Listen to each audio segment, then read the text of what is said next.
ശ്രീഹരി, എന്തോ എല്ലാരും ഭയങ്കര ഒരു ഇമോഷണൽ മൂഡിലേക്കാണ് ശ്രീഹരി കൊണ്ടുപോയത്. റിമി ചേച്ചിയൊക്കെ ഫുള്ള് ഞാൻ അവിടെ നിന്ന് എക്സ്പ്രഷൻ ഒക്കെ നോക്കിയായിരുന്നു. ചേച്ചി ഭയങ്കരമായിട്ട് ആ പാട്ടിലേക്ക് അങ്ങ് ലയിച്ചിരിക്കുകയായിരുന്നു അല്ലേ? അതെ അതെ. ഓക്കെ, നമുക്ക് എന്തായാലും ചോദിക്കാം. ഹരിച്ചേട്ടാ, ശ്രീഹരി നന്നായിട്ട് പാടി കേട്ടോ. എനിക്ക് മെയിൻ ആയിട്ട് തോന്നിയത് വേർഡ്സിന് ക്ലാരിറ്റി കുറച്ചും കൂടി ബെറ്റർ ആക്കായിരുന്നു എന്ന് തോന്നി. ആ ഒരു എല്ലാ അനുപല്ലവിയും ചരണ അതിന്റെ ബിഗിനിങ് ലൈൻസ് ഇല്ലേ, അതൊന്ന് പാടാവോ? ഫസ്റ്റ് ലൈൻ, പാട്ടെടുത്ത് ഞാൻ പഠിച്ച പാട്ടെടുത്ത് നാം പഠിച്ച പാട്ടെടുത്ത് ഞാൻ മകരുതാട്ടാരത്ത. പാട്ടെടുത്ത് നാം അത് ചിലപ്പോ കിട്ടുന്നുണ്ട്, ചിലപ്പോ സ്ലിപ്പായി പോകുന്നുണ്ട്. ചില സ്ഥലത്തൊക്കെ അത് കറക്റ്റ് ആയിട്ട് വീണിട്ടുണ്ട്. അനുപല്ലവി ശരിയായി. ചരണത്തിലാണ് കുറച്ചുകൂടെ മിസ്സായെന്ന് തോന്നുന്നു. അതെ അതെ. ചരണത്തിൽ പഠിക്കാൻ പോനത് സൂറ് പോടത്തായി തായിരിക്കലാണ് കുറച്ചുകൂടെ അതാണ് സാധനം. ശരി. അപ്പൊ അത് കറക്റ്റ് സ്ഥലത്ത് ഫോളോ ചെയ്താലേ ഭംഗിയുള്ളൂ കേൾക്കാൻ. അല്ലെങ്കിൽ നമുക്കത് എന്തോ ഒരു മിസ്സിങ് ഉണ്ടല്ലോ എന്ന് തോന്നും. പിന്നെ ഒരു വരിയൊക്കെ ഇച്ചിരി ലിറിക്സ് മാറിപ്പോയതുപോലെ തോന്നി. അത് മൊത്തം പാടിക്കേണ്ടി വരും, കാരണം ഇതൊരു ലോഡ് ലിറിക്സ് ഉണ്ട് കേട്ടോ. ഒന്നാമത് ഈ ബേസ് റേഞ്ച് ഓൾറെഡി ബേസിലാണ് പാട്ടുള്ളത്. അത് പിന്നെയും ഒരു എത്ര പിച്ച് കുറച്ചു? ഇത് എത്ര കുറച്ചത്? ഈന്ന് എത്രയിലോട്ട് കുറച്ചു? സീലിക്ക് കുറച്ച്. അയ്യോ, എന്തുകൊണ്ടാ കുറയ്ക്കാൻ റീസൺ? മറ്റേ അനുപല്ലവിത്തെ പിച്ച് എത്തുന്നില്ല. എവിടെ വരെ പോകുന്നുണ്ട്? ടോപ്പ് ഏതാ? ഏറ്റവും ടോപ്പ് ഏതാ ഈ സോങ്ങിൽ? എവിടെ വരുന്നത്?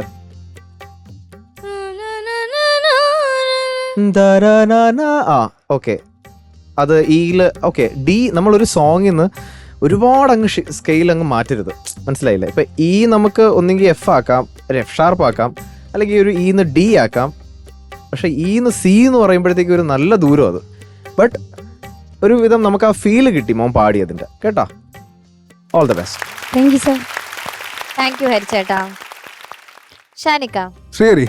എന്തോ എനിക്ക് സിൻസിയറായിട്ട് തോന്നിയ കാര്യം പറയാം. ഇപ്പം നമ്മൾ ഇപ്പോൾ ഒരു കമ്പോസർ ഒരു പാട്ട് കമ്പോസ് ചെയ്യുന്നത് അത് ഇന്ന സ്കെയിലിൽ, അത് ആ ഒരു സിറ്റുവേഷന് വേണ്ടിയിട്ട് ആ ഒരു പർട്ടിക്കുലർ സ്കെയിലായിരിക്കും അത് കമ്പോസ് ചെയ്യുന്നത്. നമ്മൾ അതിൽ നിന്ന് ഒരു ഹാഫ് നോട്ട് അല്ലെങ്കിൽ ഒരു ഫുൾ നോട്ട് മാക്സിമം കുറച്ച് കഴിഞ്ഞാൽ വലിയ കുഴപ്പമൊന്നും ഉണ്ടാവില്ല.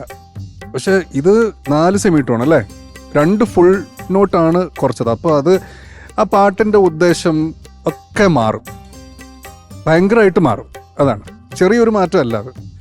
എനിക്ക് അങ്ങനെയാണ് ഫീൽ ചെയ്തത്. ആക്ച്വലി ഇത്രയും സ്ട്രെയിൻ ഉണ്ടായിരുന്നെങ്കിൽ, അല്ലെങ്കിൽ ഇങ്ങനത്തെ ഒരു പ്രശ്നം ഉണ്ടായിരുന്നെങ്കിൽ ആക്ച്വലി വേറെ പാട്ട് സെലക്ട് ചെയ്യായിരുന്നു എന്നുള്ള ഒരു അഭിപ്രായം എനിക്ക് ഉണ്ട്. ഫീൽ നന്നായിട്ട് കമ്മ്യൂണിക്കേറ്റ് ആയിട്ടുണ്ട്, നല്ല ഫീൽ ഉണ്ടായിരുന്നു. എന്തായാലും നെക്സ്റ്റ് ടൈം ഉഗ്രം പാട്ടുമായിട്ട് വാ.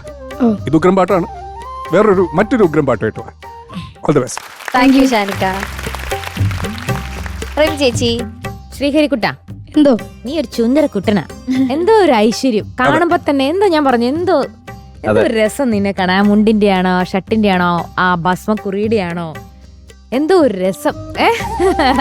എന്തൊക്കെ പറഞ്ഞാലും ഉണ്ടല്ലോ, എന്റെ ഭയങ്കര ഫേവറേറ്റ് ആയിട്ടുള്ള ഒരു പാട്ടാണ് രാജാ സാറിന്റെ. ഏത് പാട്ടാണ് അല്ലാത്തത്? ഒന്നുമില്ല, നീ അറിയാണ്ട് എടുത്തതാണെങ്കിൽ എന്തെങ്കിലും ആയിക്കോട്ടെ, സ്ട്രെയിൻ ആയിക്കോട്ടെ, എന്തെങ്കിലും ആയിക്കോട്ടെ, ഈ പാട്ട് തന്നതിന് ഒത്തിരി സന്തോഷമുണ്ട് കേട്ടോ. മോനെ, രസമായിട്ട്. നിന്റെ ശബ്ദത്തിന് എന്തോ ഒരു മാജിക് ഉണ്ട് കേട്ടോ. ഒരു പ്ലസ് പോയിന്റ് ഞാൻ പറയുകയാണ്. ബാക്കി ശ്രദ്ധിക്കേണ്ട കാര്യങ്ങളൊക്കെ നമ്മളെല്ലാവരും പറഞ്ഞു. പക്ഷെ ഒരു മാജിക്കൽ വോയിസാ, ഒരു ഫീലുണ്ട്, ഒരു പെയിൻ ഉണ്ട്. അത് വളരെ ചില ആൾക്കാർക്ക് മാത്രം കിട്ടുന്ന ഒരു ഗിഫ്റ്റഡ് വോയിസാ. അത് വിദ്യാധരൻ മാസ്റ്റർ, ചിലപ്പോൾ മണിച്ചേട്ടനില് അങ്ങനെയൊക്കെ നമുക്ക് കാണാൻ പറ്റും. നീ ഇപ്പൊ ചിലപ്പോൾ വളരെ സ്ട്രെയിൻഡ് ആയിട്ട് പാടുമ്പോൾ പോലും ഹൈ പിച്ചും നമുക്കത് ഭയങ്കര പെയിൻഫുൾ ആയിട്ട്, അതാണ് നമുക്ക് ഫീല് കിട്ടി എന്നൊക്കെ ഷാൻ പറഞ്ഞില്ലേ, നമുക്കത് ശരിക്കും ഫീൽ ചെയ്യും. നീ ചിലപ്പം ഒരു സന്തോഷപ്പാട്ട് പാടിയാൽ പോലും നമുക്ക് ചിലപ്പോൾ സങ്കടമായിട്ട് ഫീൽ ചെയ്യും. അതാ ശബ്ദത്തിന്റെ പ്രത്യേകതയാ. അതൊരു വലിയൊരു സംഭവമാണത് കേട്ടോ. സെലിബ്രേറ്റ് ചെയ്യത്. അപ്പൊ ഗോഡ് ബ്ലെസ് യു. ഇനിയും ഉയരങ്ങളിലോട്ട് എത്തട്ടെ. Okay okay. Thank you Rimi ചേച്ചി. അപ്പൊ നമുക്ക് എന്തായാലും മാർക്സ് ചോദിക്കാം അല്ലേ? ഹരിച്ചേട്ടാ, കഴിഞ്ഞ റൗണ്ടിൽ എത്രയായിരുന്നു Srihari? 23.5. Okay, 23.5. I am giving you 8. Thank you ഹരിച്ചേട്ടാ. Shanikka, 8. Thank you sir. Thank you Shanikka. ചക്കരെ ചേച്ചി, എന്തോ 8.5 താങ്ക് യു. മതിയാ? എടി നീ ഓക്കെയാണോ? ഓക്കെ. 24.5 മാർക്സ് ആണ് കിട്ടിയിട്ടുള്ളത്. ശ്രീഹരി, താങ്ക്സ്. ഹാപ്പി അല്ലേ? ഷാനിക്ക ഓ ഒരു ചെറിയത് അവൾക്കൊരു പാട്ട് പാടണമെന്ന് ഭയങ്കര ആഗ്രഹമാണ്. ആർക്ക്? നമ്മുടെ കുഞ്ഞുമോക്ക്. പിന്നെന്താ? വാ, വാ, വാ, വാ, വാ. ഓടി വാ. മൈക്ക് എടുത്തോണ്ട് ഓടി വാ. അച്ചടാ. ആ മൈക്കിന് അവളെക്കാളും ആടെ എന്താ ഇപ്പൊ കാണിച്ചത്? ലിപ്സ്റ്റിക് ഒക്കെ ഇട്ടിട്ടുണ്ടല്ലോ. ഇത് ഇങ്ങനെയാണ് മൈക്ക് വെച്ചിട്ട് ഇങ്ങനെ ആട്. എന്തുവാ മോളുടെ പേര്? പേര് പറ. ശ്രീലക്ഷ്മി. ശ്രീലക്ഷ്മി പാട്ടൊക്കെ പാടുവോ? ഏത് പാട്ടാ പാടുക? ചേട്ടന്റെ പാട്ട് ഇഷ്ടപ്പെട്ടോ? നന്നായി പാടിയോ ചേട്ടൻ? എന്തെങ്കിലും തെറ്റൊക്കെ ഉണ്ടായിരുന്നോ? എന്നാ അനിയത്തി തന്നെ. ചേട്ടൻ അനിയത്തി തന്നെയെന്ന്.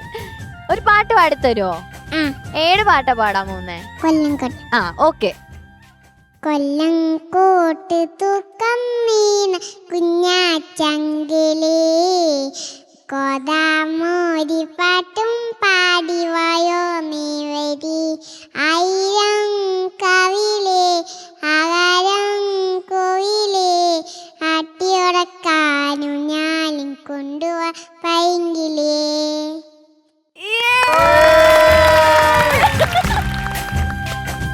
ഓ ചേട്ടന്റെ കുഞ്ഞാവ തകർത്ത്. ഓ അടിപൊളി. ചേട്ടൻ ഒരു ഉമ്മ കൊടുക്ക് അനിയത്തിക്ക്. ഉമ്മ കൊടുത്തേ ചേട്ടന്. അവർക്ക് ഒരു ഫ്ലൈങ് കിസ് കൊടുത്തേക്ക്. ഫ്ലൈങ് കിസ് ഞങ്ങള് ഫ്ലൈങ് കിസ് കൊടുത്തേക്ക്. Okay tata. എനിക്കൊരു ഉമ്മ തരോ? ടാറ്റാ. Bye bye. ഇനി മോള് പോയിട്ട് മുഖം കഴിക്കും. ഓക്കെ അപ്പൊ ശ്രീഹരിക്കുട്ട അടുത്ത പാട്ട് നമുക്ക് പൊളിക്കണം. നേരെ പോയി പ്രാക്ടീസ് ഒക്കെ ചെയ്തോ. സ്ട്രെയിൻ ഒക്കെ മാറ്റി. Okay all the best.